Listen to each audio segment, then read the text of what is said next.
زرمبش.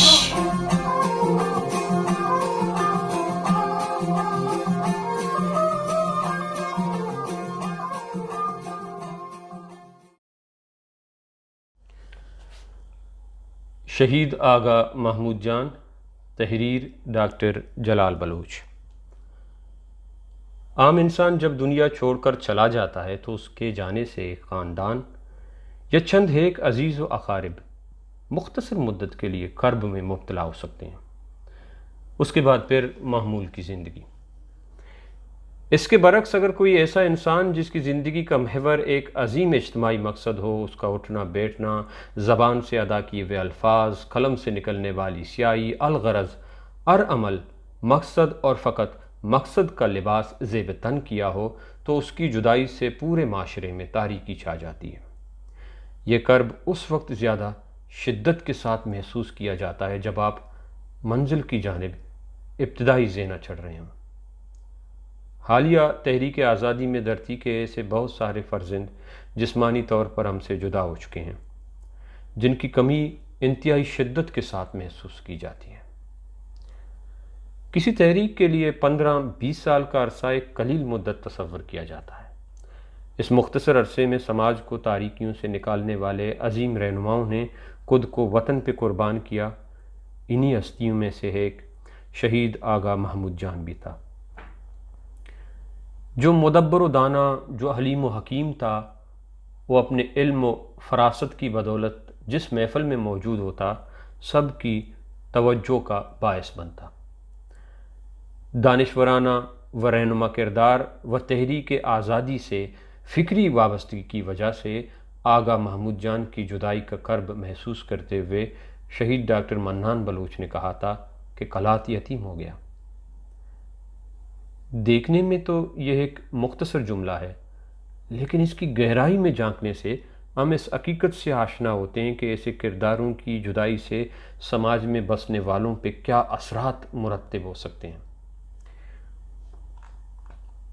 بلوچ طلبہ تنظیم BSO سے اپنی سیاسی زندگی کا آغاز کرنے والا شہید آغا محمود جان حالیہ تحریک آزادی کے ان رہنماؤں میں شمار ہوتا ہے جو اکتوار پروگرام سے قبل قومی تحریک سے فکری و نظریاتی بنیاد پہ وابستہ ہو چکا تھا. وہ ایک مفکر و دانشور تھا اور اس کی فکری و نظریاتی وابستگی کی وجہ بھی اس کا یہی کردار رہا. یہ مقولہ مشہور ہے کہ انقلاب کو صحیح سمت فراہم کرنا دانشوروں کا کام ہے. جہاں وہ اپنے علم، عمل اور فکر کی بنیاد پر کاررواں کو صحیح سمت دینے کی صلاحیت رکھنے کے ساتھ عملی طور پر اپنے رہنما کردار کو بھی ثابت کرتے ہیں. آغا محمود جان کے کردار کو جب پرکھتے ہیں تو اس کے ہر عمل میں ہم یہ دیکھ سکتے ہیں کہ وہ ہمہ وقت جدوجہد آزادی کو ادارتی بنیادوں پہ استوار کرنے کی کوششوں میں مگن رہتا تھا. انہیں تحریک آزادی کے اصول کے لیے اداروں کی اہمیت کے بارے میں مکمل جانکاری تھی. وہ ماضی میں ہونے والی غلطیوں کو دہرانے کو اجتماعی موت کے مترادف قرار دیتا تھا. وہ معروض و موضوع کی مناسبت سے نہ صرف تبدیلیوں کا خواہاں تھا بلکہ عملی طور پر اس بات کا قائل بھی تھا. اسی لیے وہ اداروں کے قیام اور انہیں وقت و حالات کے سانچے میں ڈالنے کے لیے ہمہ وقت کوشش بھی کرتا رہا. وہ ایک حقیقی رہنما تھا. وہ عوام کے ساتھ مل کر کام کرنے کا متمنی تھا. وہ روایتی طریقہ کار کو پس پشت ڈال چکا تھا. وہ عوام کے ساتھ جڑ چکا تھا اور یہی ایک عظیم رہنما کی خصوصیات ہوتی ہیں. غالباً سن 2000 میں آغا محمود جان سے میری ملاقات بلوچستان یونیورسٹی میں ہوئی. 2 گھنٹے کی اس ملاقات میں آغا محمود جان کو میں نے ایک انقلابی دانشور اور قومی رہنما کے روپ میں دیکھا جہاں اس کی باتیں منطقی اور مدلل ہوتی تھیں.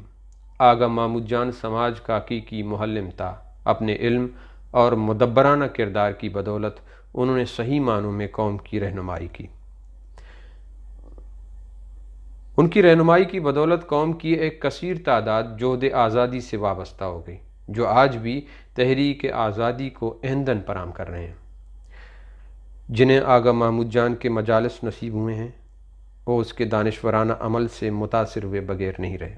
اس لیے آج بھی آغا محمود سے قربت رکھنے والے اکثر یہ کہا کرتے ہیں کہ آغا محمود جان ایک فرد کا نام نہیں بلکہ وہ ایک اکیڈمی تھا جس کے کردار، عمل اور علم سے انقلاب کی روشنی پھیلتی تھی۔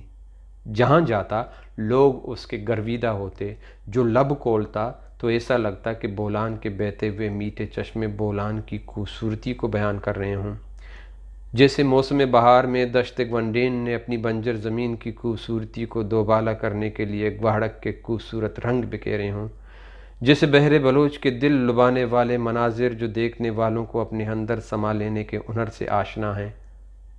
آغا محمود جان ایسا ہی تھا یا شاید اس سے بڑھ کر، اور ایسے انقلابیوں کی تعلیمات کی بدولت سماج کی تقدیر بدلتی ہے۔ اس کی زندگی کا مقصد اس کا وطن اور اس وطن کے باسیوں کو ایک روشن مستقبل کی جانب گامزن کرنا تھا، اور اپنی شہادت تک وہ اسی مقصد کے اصول کے لیے اس یقین کے ساتھ جدوجہد کرتا رہا کہ میں رہوں یا نہ رہوں، آنے والی نسلیں روشن صبح ضرور دیکھیں گی۔ تحریک آزادی سے نظریاتی وابستگی اور اما وقت مقصد کے لیے متحرک انداز کی وجہ سے وہ دشمن کے نشانے پہ تھا، یہ جانتے ہوئے بھی کہ وہ جلد یا بدیر دشمن کا ہدف بن سکتا ہے۔ اس کے باوجود بھی متحرک رہا اور قوم کے لوگوں کو جدوجہد آزادی کی راہ پہ گامزن کرنے کے لیے موسم اور دن رات میں تفریق کیے بنا ثابت قدمی اور استقامت کے ساتھ منزل کی جانب بڑھتا رہا۔ تحریک کو آغا محمود جان کی ضرورت تھی، ابھی اسے ابدی زندگی کی جانب جانا نہیں تھا، ابھی تو میری پہ علم آزادی بلند نہیں ہوا، ابھی تو اربوئی نے خود کو چاندی کی چادر میں نہیں لپیٹا ہے، ابھی تیرے دیدار سے چلتن کی پیاس نہیں بجھی، یہ تیرے جانے کا وقت نہیں تھا۔ یہ خیالات ہر وقت ذہن میں گردش کرتے ہیں، پر دشمن نے اپنے مذموم عزائم کو پایہ تکمیل تک پہنچایا، اور یوں 14 مارچ 2011 کو گلزمین نے اپنے سکرات کے غم میں سیاہ چادر اوڑھ لیا۔